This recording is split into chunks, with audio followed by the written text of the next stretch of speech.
Hi friends, చూడండి ఇలా ఇంట్లో వేసుకుంటే మనకి దసరగా వస్తుందండి ఆమ్లెట్. మన ఆమ్లెట్తో కర్రీ చేసుకోవచ్చు.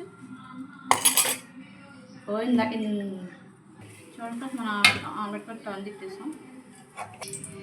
చూడండి ఫ్రెండ్స్, ఫస్ట్ నేను ఇంకా కర్రీలో ఉల్లిపాయ కట్ చేసి వేసుకోవాలండి. మధ్యాక చూడండి కరివేపాకు కూడా వేసుకొని ఉల్లిపాయ స్పూన్ కారం వేసుకోవచ్చు.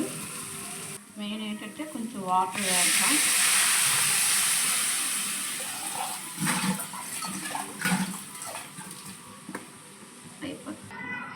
చూడండి చింతపండు పులుకులు వేసి చింతపండు మన ఎగ్ కర్రీ తేకండి, కానీ ఇలా కూడా ఆమ్లెట్ కర్రీ ఒకసారి చేసుకొని ట్రై చేస్తే సూపర్ ఫ్రెండ్స్, అదొక టేస్ట్ అండి.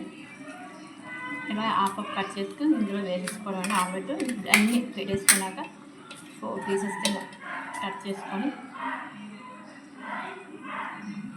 ఇంకెంతే అండి. ఇలా ఆమ్లెట్ వేసేసుకొని ఒకటి ఇలా సర్వీస్ చేసుకొని ఆమ్లెట్ కర్రీ వేసుకొని తింటే సూపర్ ఫ్రెండ్స్. ఓకే అండి.